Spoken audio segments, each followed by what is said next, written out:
क्या आप जानते हैं, कार्तिक पूर्णिमा सिर्फ एक तिथि नहीं, एक दिव्य ऊर्जा का संगम है।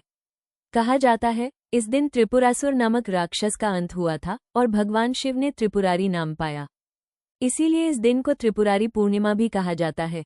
इस दिन गंगा, यमुना, सरस्वती में स्नान करने से करोड़ों जन्मों का पुण्य मिलता है।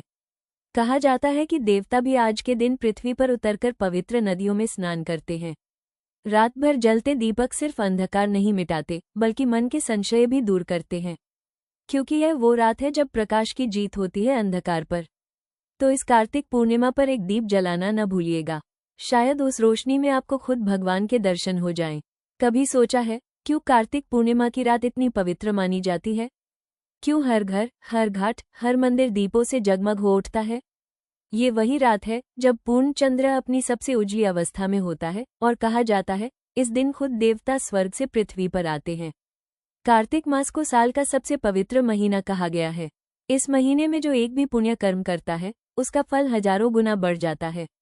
और जब इस महीने की पूर्णिमा आती है, तब हर दीपक एक संदेश देता है, अंधकार मिटाना है, भीतर और बाहर दोनों में। पौराणिक कथा के अनुसार त्रिपुरासुर नामक राक्षस ने 3 लोकों में आतंक मचा दिया था। तब भगवान शिव ने त्रिपुर दहन करके संसार को बचाया। इसी कारण इस दिन को त्रिपुरारी पूर्णिमा कहा जाता है और भगवान शिव को मिला नाम त्रिपुरारी। कहते हैं, कार्तिक पूर्णिमा के दिन गंगा में स्नान करने से सारे पाप धुल जाते हैं। देवता स्वयं आज के दिन धरती पर उतरकर स्नान करते हैं, इसलिए इसे देव दीपावली भी कहा जाता है। काशी, प्रयागराज, हरिद्वार, पुष्कर, हर तीर्थ इस दिन जगमगा उठता है, जैसे स्वयं स्वर्ग उतर आया हो। कहा जाता है, कार्तिक पूर्णिमा की रात अगर कोई दीपदान करता है तो वो अपने पूर्वजों को मोक्ष दिला सकता है। और क्या आप जानते हैं, इसी दिन गुरु नानक देव जी का प्रकाश पर्व भी मनाया जाता है। इसलिए कार्तिक पूर्णिमा सिर्फ एक धर्म नहीं, बल्कि भक्ति और मानवता का पर्व है।